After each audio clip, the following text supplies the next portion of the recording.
We're here this afternoon talking with Zebunnissa, who is the principal psychologist at Lifestyle Psychology and also a public speaker around mental health in the community. So welcome, Zeb. Thank you very much. Thanks for having me, Tim. That's all right. So Zeb, where did you grow up? In Sydney. Yep. I lived in Sydney for most of my life, so primary school all the way up to university. Yep. And Canberra has been home for the last 12 years. And where did you go to university? Sydney University. Sydney, and then you moved to Canberra after that? Oh, no, I worked in Sydney for a while. I worked with drug and alcohol rehab. I worked with what was then known as CRS Australia,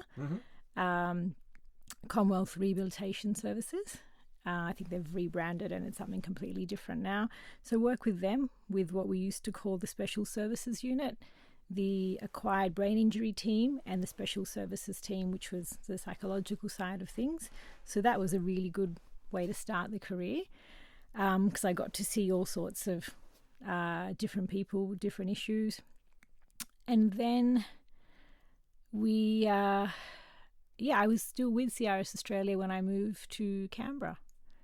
And then I was a mum as well. So for the first 12 odd months that I was in Canberra, I wasn't working. I was being a mum of 2 at the time. And then got into some EAP, so some counselling for the private sector. But I felt that I wasn't able to do what I was passionate about, which was getting people to their better selves, if that makes sense. And when I was working with other providers, I felt like my hands were a little bit tied behind my back. Like everyone had an agenda.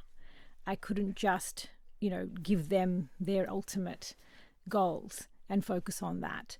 So I decided to go into private practice. And that was probably about 10 years ago now. So what was your qualifications out of uni? So I had a Bachelor of Arts and I majored in psychology and philosophy at the time.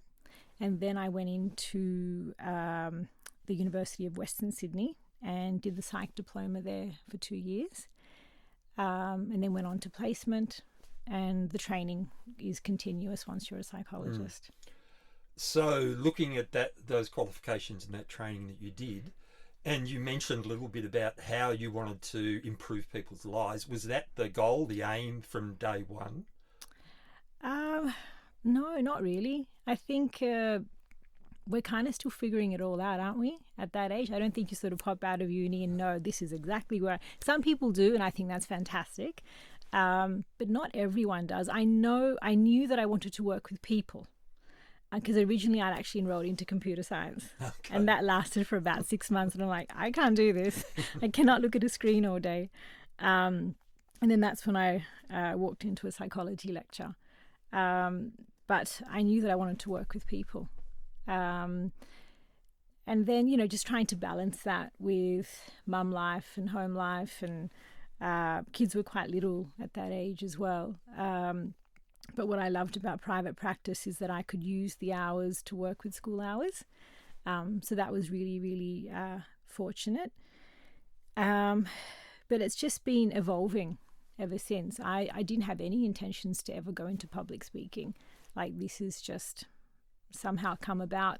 And I don't, as you know, I don't actually put my hand up and say, hey, do you want me to do something? It's usually the other way around. But I want to do that because I feel passionate about getting the conversation started about mental health, because the earlier we start this conversation, the less likely that person's going to be sitting in front of me in a chair in my consulting rooms. And if we can do more of that, I feel like I've done something.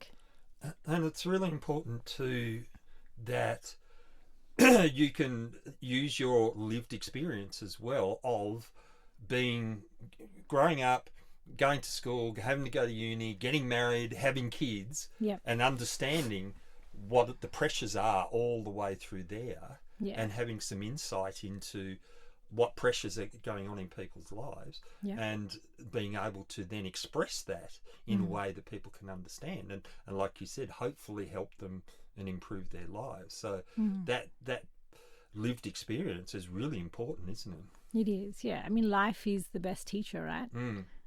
It teaches you far more than what a textbook does. I think a textbook gives you some skills, but then life gives you the experience, and you put that together, and we're constantly growing. I'd like to think you can't actually say, okay, yeah, I'm done. I'm completely intellectually, spiritually, mentally a complete person. I feel like that's going to be a constant work in progress for all of us. And it's not linear. It's just No, not straight. not at all. It's like life, which is exactly. constantly full of up and downs. So over your 10 years of private practice, how have things changed there in the mental health of the population at large that you've seen? Any changes? Any improvement? It's so hard to talk about life pre-COVID right now, because I feel like COVID has been we're about almost 2.5 years into it, and there's a very clear distinction between the issues that I was dealing with clients pre-COVID and now post-COVID, and COVID hasn't actually gone away. It's still kind of there. So there's been lots of changes in that sense, mainly because people have had, even people that didn't ever have any experience with a mental illness or mental health, all of a sudden we're suffering from anxiety. We're suffering from the effects of isolation. And they were very troubled by this. They're like, what's wrong with me?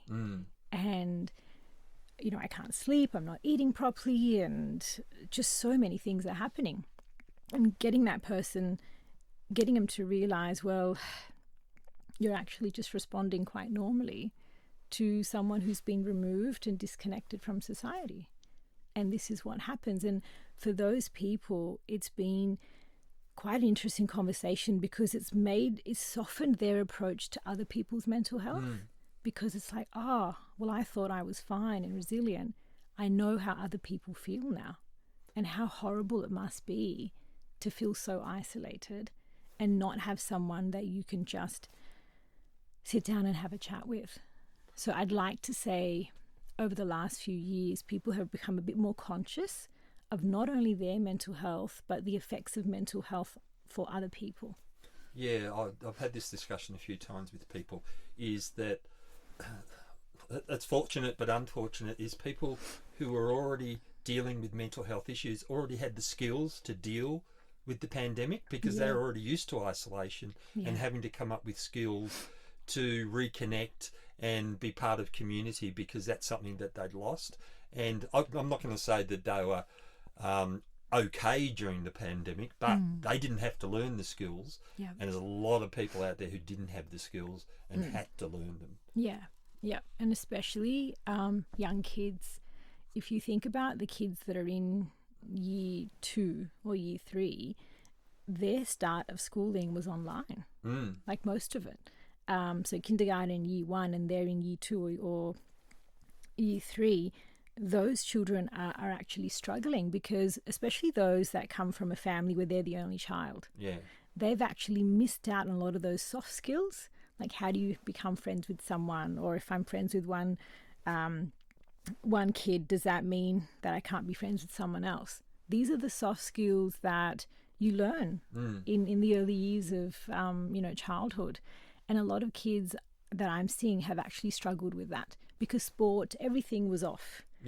So not only were they not having that engagement with their class fellows, but they were missing out. Basketball, soccer, netball, all of that stuff. Even swimming to some degree was off. So those kids, I find, their parents and their teachers have had to work extra hard to try and put those skills, install those skills now. Because I remember during the pandemic, a lot of people were complaining that the kids were going to be academically behind because of how much school they're going to miss out on.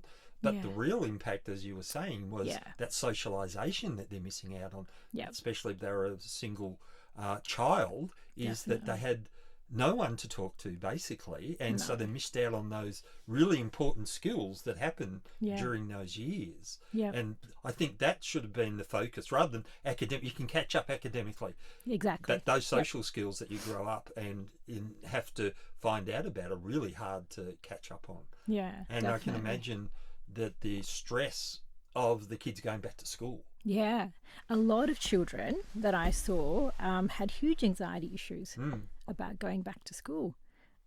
Self-confidence was such a huge subject, was such a huge issue. Kids' self-esteem, just the lack of it. Yeah. It was just missing. And, you know, parents said, oh, well, you know, prior to school starting, he was just such an outgoing kid and, you know, easily spoke to so many people. And now is worried just to say hello. So that self-confidence was really sabotaged over that time because, I mean, and you and I have had the experience where you've got that screen in front of you and everyone's about 2 centimeters big and you're trying to have an engaging conversation. It's really hard, especially for a child. I think as an adult, we can still somehow come to terms with that. But as a child who doesn't have that emotional regulation to understand, well, you know, do I raise my hand and ask the teacher a question? Do I not? What are other people's reactions? Some kids were even just like blacked out. You know, they didn't have a screen on. So you couldn't even tell how the rest of the class was responding to your comment. So just growing up in a very different environment. Yeah. Definitely. But it's not the only thing that are going on in kids' lives either. Is that I've been reading a lot about this recently, and the impact of climate change on kids as well and the portrayal of climate change as catastrophic is that you've got a pandemic, which you don't know how things are going to end or go, or are you going to get sick? But then you've got climate change, which is the larger world about what's happening to our world. Am I going to have water and a roof over my head and anything in the future because of what they're saying about climate change? Yep. And it's hard enough for kids to exist and grow up in their own world, but then saying the whole world, there's a crisis. Yep. The word crisis comes up a lot. Crisis, crisis, crisis. Yeah. And kids trying to deal with that on top of a pandemic.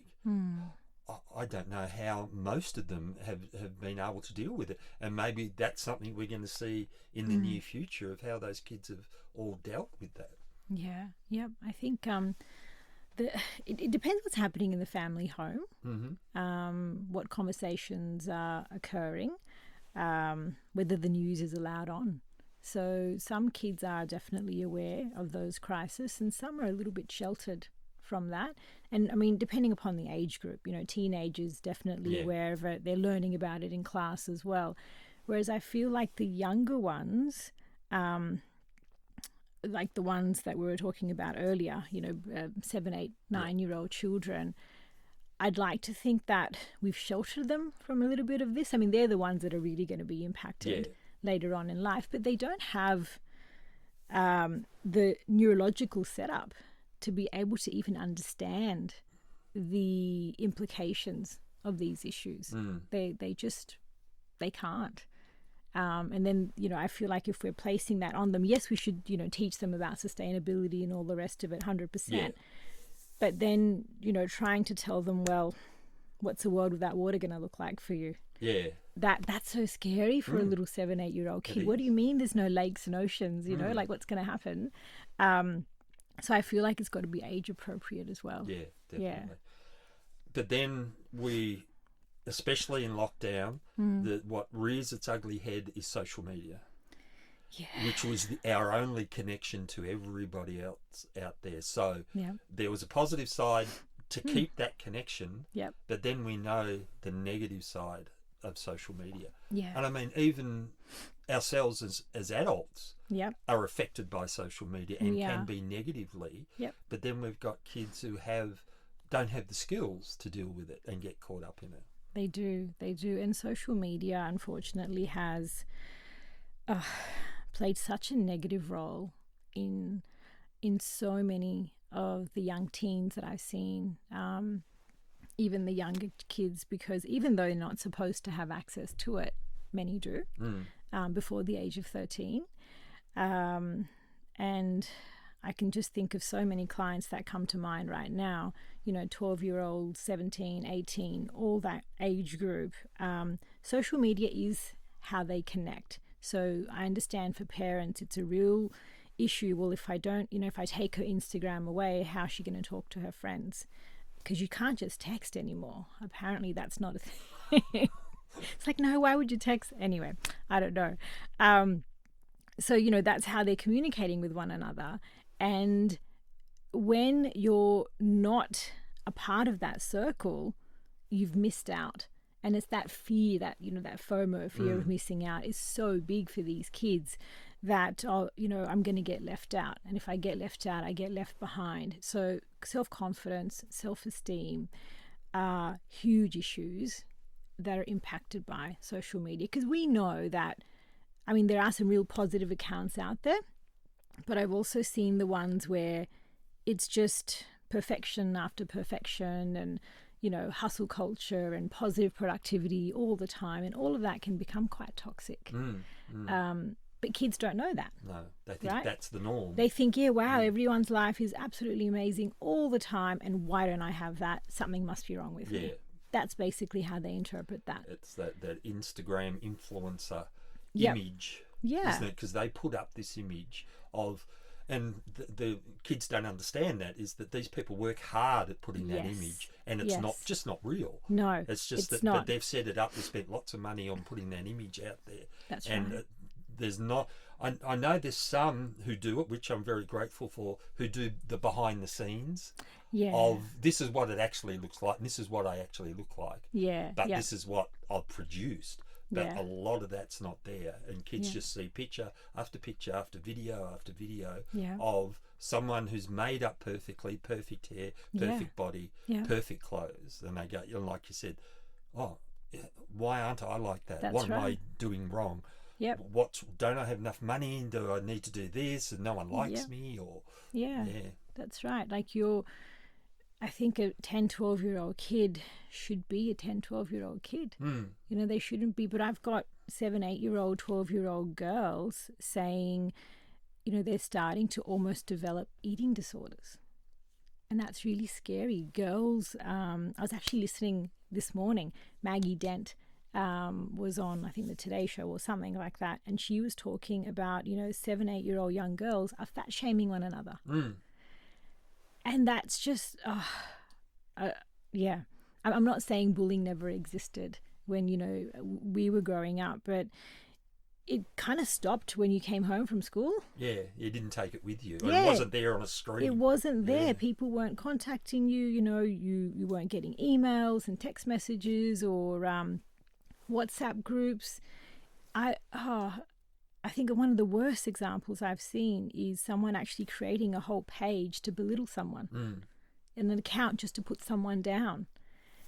It's just so much negative energy, and they're not thinking about, everyone's just hopping on for the ride. Oh, okay, we don't like that person. Yeah, sure, I'll like that. Yeah.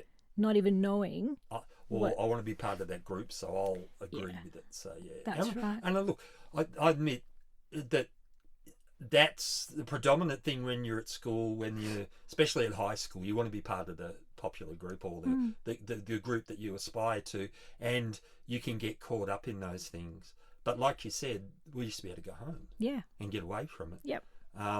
And go do other things. That's but right. This follows them all the way through their lives, and they can't turn off. But then you mentioned it before, is that parents have a big role in this now. Yeah, massive, absolutely massive. And I think parents sometimes fall into this trap of, well, I want to be a good friend and I want to be a parent. I'm like, yeah, okay, be their friend, but you're their parent. You need to also parent them. And it's that I'm hearing youth coming in and saying, mum just doesn't get it. Because what parents are doing is the children are coming to them. If your teenager's coming to you with a problem, that's awesome. Yeah. Because that's telling me that that's a good relationship where a young teenager is actually approaching a mother or dad or any sort of close family person for advice. The worst thing we can do is hop on the solution train or maybe if you tried this, or maybe if you tried that, or maybe if you, exercised a bit more, or maybe if you talked a bit more. And that just dismisses, I mean, it's no different to us adults. If a friend comes to you, if you go to a friend and you talk to them about, an issue that's bothering you, and they start telling you solutions, unless you've asked for them, you're actually feeling dismissed. Like, well, hang on. So what about how I'm actually feeling here? Yeah, I want you to acknowledge me. Exactly. And it's sometimes we don't even have the solution. But when a parent says that must be really hard for you. I'm so sorry you're going through this. That sort of brings what TIMBA is about, isn't it? Yep. About storytelling, about being heard. Yeah. And that's what people want, to be heard and acknowledge that they're going through something. That's right. If I want help, I'll ask for it, but I just want you to listen to me. Yeah, exactly. Because what does it do? It validates how you're feeling. It tells you that these thoughts and feelings are not just made up. They're real, and they're real because someone has listened to me and said that must be really hard for you. And if, a young teenager goes to a mother and says, I'm really struggling with this, and I've got kids saying, I'm not allowed to be sad. Like if I go home and I'm just a bit sad, my mum or dad come on. Yeah, what's wrong with you? You were fine a minute ago. What's wrong with you? It's like, I don't know, I was fine, but now I'm just feeling really tired. And I just feel like, sitting down and looking out the window for a bit. But what's wrong with that? Don't we have those days where we come home from, a day at work or whatever it might be, and you're kind of just peopled out and you just want some time to digest and sit and just be present. And if you're being present with a little bit of low energy or sadness, what's wrong with that? But I feel like parents sort of jump on this train of, no, but then that means I'm a bad parent. They turn it around and they make it about them. And then the teenager feels bad, or the child feels bad. Oh, well, I've told mum this issue and now mum's sitting there crying because she thinks she's a bad mum. Do you think that kid's going to come back to you? Of course not. They're going to start keeping it to themselves. And then that lovely access of, that relationship, that communication you had, unknowingly you've just shut the door. So even, when kids come to you, be there for them, listen to them, validate their feelings, ask them if they want solutions, ask them if they want help. And I think that's the key, that if they can come to you and know that you're their pillar of strength, their anchor of support, they're going to feel okay. Because if they're going through something difficult and say, well, mum, if I can come and talk to you about it, that helps me. A lot of parents are very busy, working long hours. Yeah. But then a lot of them are also work in environments where they're problem solvers. So that's their first thing that they do, isn't it? And like you said before, that's not the response that someone wants. Is that? But I think we all do it too, don't we? And it's a learnt behaviour that you have to get out of. Is that when you're listening to someone, don't be thinking about the solutions in your head. Yeah, don't be thinking about your reply. Listen, not to reply. Just listen to that and let them talk their way out of it. Like I do it all the time and have to catch myself as no, actually listen. Don't think of the reply. And it's really important for people, like you said, to acknowledge them. And yes, I'm listening. I'm acknowledging. With This Is My Brave show we did the other day in Albury, the best part that I find about doing those shows, the storytelling shows, is that the audience got up and the standing ovation for the storytellers. And that's just said, we've listened to you and we really appreciate what you've done and we want to show our appreciation, because there's no two-way communication there saying, oh, you should do this to get out of your problems. No, we just appreciate you for telling your story. And that's just another way of acknowledging and listening to someone and say, we appreciate you, what you've done. We appreciate that you've come and spoken out loud about your issues, and we're just here to support you. And that's about it. So, And usually when people actually speak out loud about their problems instead of bottling them in, I describe it as when emotions build up, it's kind of like trying to stop a volcano from erupting. You just kind of keep pushing down and it takes up all your energy and focus, and you're just trying to keep those emotions down, and then all of a sudden there's an outburst. And it's usually a huge outburst, and the person thinks, that's my meltdown, that's my midlife crisis, something's very wrong with me. When really, if a little bit of emotion had kind of trickled along the way, there may not have been an outburst. So again, going back, not necessarily something wrong with them, but perhaps the lack of, how do I manage my emotions? And that's what I feel like is, we're probably a bit more aware of it now, but it's still lacking, especially in adults, because you're taught how to, I don't know, do your taxes and do this, and we're taught all these skills, but we're not actually taught, how do you look after your health?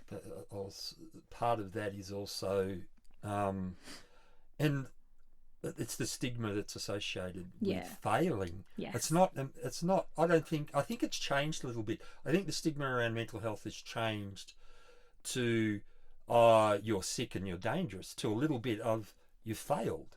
And I think that's a societal stigma that's attached, but it's also a personal stigma that people attach to themselves. Yeah, very true. I can't work flat out 60 hours a week every week and look after the family and do this, and then I have an outburst. I failed. Yeah. And people are then going, no, I'm not going to go see somebody about that, because I'm just a failure. That's all I am. Yeah. I need to work harder. I need to do something else. Yeah. And then I know from your experience that leads to even worse outcomes, doesn't it? Yeah, it does. And a lot of the time when I do see the people, their number one, their goal is, I want to be happier. Yeah. I want to be happy. I want to be more in control of my emotions.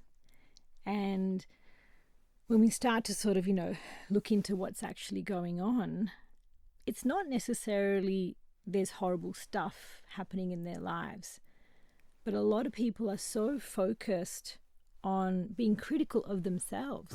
It's not like someone else has come and said, hey, you're just not coping here, you're terrible, you should be able to do better. That's not happening.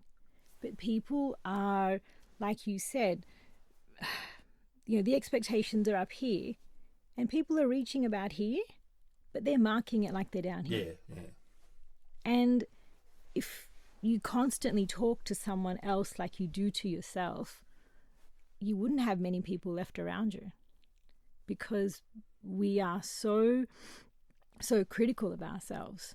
And look, that can go two ways. I think it's helpful to always think about how you can improve yourself. Nothing wrong with that. But, damn it, when you do a good job, acknowledge it. Don't wait for someone else to come and pat you on the back and say, okay, wow, I got through that day. I got through that meeting. I got through that game. And I did that. And well done to me for doing that. So we're very quick to recognize our, shortcomings and our failures, but we're not actually equally acknowledging what we've done well. So naturally, your self-confidence is just going to start to really break down. Erode, yeah. It is. And I love the fact that now in schools, Tim, they're actually teaching children about emotions, all the way down to kindy up until, high school. I've got a teenage son, and he was telling me, we talked about what toxic relationships are. And I was like, wow, they're teaching you that at school now, because they never used to. No. Right? Like I remember health and PE and things like that. You learned about a couple of things, but it was not, how do you identify what a toxic relationship is? And what should you do about it, and how do you look after yourself? So, when these kids go out and they're into their adult relationships, at least they've got skills, some skills that they can build on. Yeah. And I think that's we've missed most of our generations, apart from now, we've missed out on that, but we're lucky that we're intervening early, like you said, with those sort of programs in schools to go, okay, let's talk about sad. Yeah. Let's talk about depression. Let's talk about these things, identify them, know that they're not out of the ordinary, and there's something you can do about it, because what I found in the past the biggest thing was you're worried about them. Yeah. I'm Yeah. sad. Why am I sad? I'm Yeah. so sad all the time. What's wrong with me? Why aren't I happy? And you go, oh, there must be something wrong with me. And then Yeah. going down that slippery slope when Yeah. someone can say to you, it's okay being sad. Everyone gets sad every now and then. Yeah. That's And- right. Yeah, and there's something you can do about it. So, Yeah. yeah. I love it when, going back to schools for a bit, you've got organisations like Men's Link coming in. Yeah, I was thinking of Just, Michael yeah. in particular. Yeah. and just talking about their experience. And when you've got someone who's not a teacher, someone you don't know, just a normal person coming into your school environment, talking about this stuff, it's so life-changing, isn't it? Because it's giving you that permission to be human from a very young age. And I don't think those kids ever forget that. I think it stays with them. Well, that's the hashtag of This Is My Brave, isn't it? Storytelling saves lives. Yeah. The more we can share the information out there and earlier on, Yep. age appropriately, Yeah. then hopefully we give people that those skills to deal with it as it comes up. Yeah. But then also teach people to put their hand up to say, I need help. Yeah. I think that's probably the most important thing of going, Yeah. you're not a failure. You Yeah. just need some help. Everybody, if you had have cut yourself, you would have gone and seen somebody. Yeah. So just think you've cut yourself and you need a bit of help. Yep. And people like you are out there Yeah. to help people Yep. in that way. And it's not a failure. It's nothing bad. It's just looking after you. And that's why they call it mental health. Looking after your health Yeah. overall. And I think maybe that's a way of getting around it, saying lump physical and mental health together. Yeah. If It's you're gonna mental go- well-being. Yeah. If Yeah. you're going to see somebody, talk about the whole thing. Yeah, definitely. All your health. How is it all going? So, yeah. Yeah. No, I mean, look, there's a lot more awareness out there, which is really good. There's more, I would say there's more conversation now, Tim, than what there has been, perhaps 10 years ago. There is permission to actually talk about these things, which has been really helpful. Really, really helpful. But then that's the good side of social media, isn't it? Yeah. Of getting that out. Because I know Yes. that your videos are out there. You're doing your stories that are getting out there about mental health, which are Yep. really informative and helpful for Yep. people. And they're a good antidote to what else is out there. And Yeah. I've got lots of people that I know who do the same thing. I've got a friend who's in the UK. She's a model and an actress, but she has very bad anxiety and depression. Yeah. But she talks about that on her. She does these amazing Instagram photos. Yeah. But they're associated with her telling how she's feeling at the moment. Wow. So, Yeah. and which is really good. So it links Yeah. the two together. I look really good, but this is how I feel, Yeah. which is a great story. Yeah. And I really like those sort of stories that are out there. And like you said, there's a lot more out there. But I think it needs to become that talking about it needs to become the norm rather than the stigmatization of having a mental illness. I mean, because there's a difference between mental health and mental illness. There is. Yeah. Yeah, and I think that's where people actually get confused. So, yes, anxiety is a mental illness, but anxiety is also a life skill that every single living human being has. And it's understanding when that anxiety becomes problematic, when it's actually stopping you from going about your daily, your life. And I think people are scared to think, well, is this a mental illness? Yeah. Or is this just a bit of anxiety issue that, and I'm going to say anxiety is probably it's up there in terms of what issues that people are coming up with. Anxiety is probably number one, followed very quickly by depression. And they're all linked with self-confidence and self-esteem issues, which I'm going to say most of them will go back all the way the age of 7 and 8. And I think it was, I put it up the other day, Tim, and I can't remember it, like 50% of mental illnesses, mental health issues will actually start before teenagers, so before the age of 14, 15. And if you think about that, that's huge.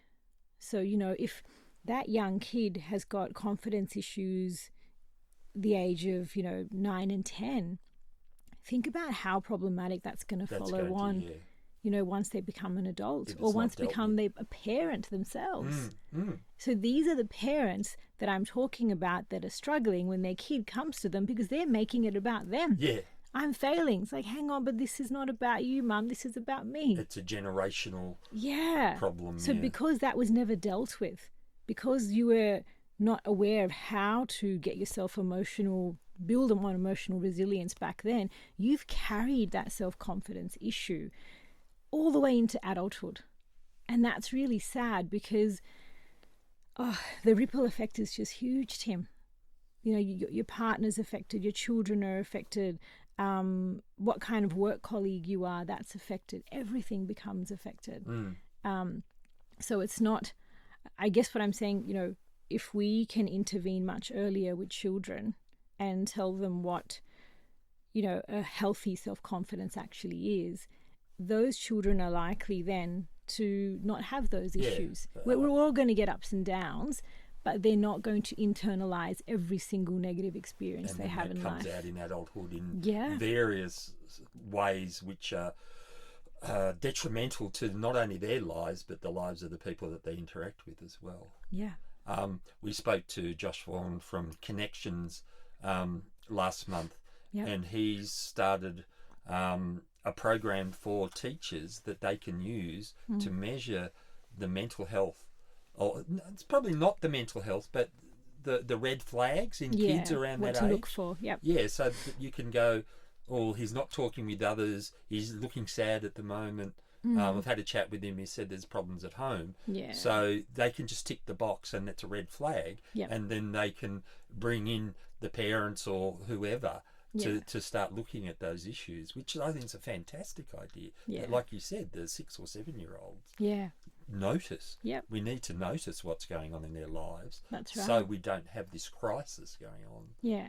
And that's part of the problem, isn't it? Is that our mental health crisis services and facilities are overloaded. Yeah. Because we haven't done enough of intervention in the first place. Earlier on. Yeah. But things are changing, as we know. We know people who are working in those areas. Yeah. Especially with kids. That's right. To do that. And I think that awareness is fantastic, and hopefully we can change the landscape of mental health through that and that awareness. But still a way to go. Yeah, definitely.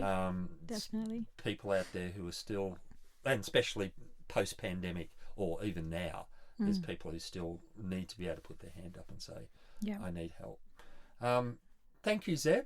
Thank you. Thank you Thanks so much for coming in. That was a bit all over the place, wasn't it? But that's all right. It's a conversation about mental health, and there's so many things that are involved in mental health. Yeah. But getting out there and talking about it, and like you said, you've made the decision to get out there and talk about it. Yeah. Not on a personal level, but from your experience as a psychologist of putting that information out there so people can access it and use it without too many obstacles or barriers. So that's the goal. I mean, even with, I might do a little video here and there on Instagram and share it on Facebook. The goal of that is not because, I'm needing more clients, I need more work. That's not the case. I'm just trying to get that awareness out there, because if the awareness is out there, people are more educated in the area, then I'm hoping they don't actually need to go and see someone. Well, that's actually the goal. It's the opposite, isn't it? Yeah, you're more likely to lose work than you are to gain work by doing that. Yeah, but if I can do that, then I feel that it's just so beneficial to people, and I get all these messages on Instagram of saying, thank you so much for sharing that. I didn't realize that that's normal to feel that way. Yeah. Or thank you, and just the acknowledgement that what they're going through is normal. That's probably the biggest one that I get. And for those who have felt in a certain way and thought that's normal and realize it's actually not. It's like, so I shouldn't be so critical of every single little thing. And I know you shouldn't be. It's like, well, why have I done that? And then when they trickle back, they can understand why they've seen their parents do it, and they've just decided to do that to themselves. That too, Yeah. It's these things we pick up as we're growing up, like kids are like sponges, right? Like they're so aware of their environment. Even when you think they're not listening, they're listening. And if they're not listening, they're definitely watching. Yes, yeah. Taking it all in. So when kids, when parents are saying, oh, you're always on the phone or you're always, watching something, but you're holding a device while you're giving that message to your child. So, and I mean, look, we are very connected to our devices. It's just how we connect now, right? Like if you don't reply to someone's email, it's like, well, didn't you get that? It's like, yeah, but it's 8:00 at night. So, there is that accountability that's there as well for parents. But I guess there needs to be some boundaries in place of when does work actually switch off and when are you just purely a parent for those of us that are, or when are you switching off from, work or that outside world and just when is it time to reflect on you? So it is there's just so much going on in here, Tim, and I'm thinking about what have I left out, but I guess it's just really important for people to be educated on what mental health is. Well, and that's the reason for these interviews is we want to promote that conversation. We're having a conversation about mental health. Yeah, that's the important thing. Yep. What people get out of it, which I hopefully that they do, it will be really important for them, and then hopefully they pass it on to other people as well. So, and especially within their family and their friends. So. Yeah, definitely. Thank you so much, Zeb, for coming on. Thank you so much for having me. That's okay. Always a pleasure.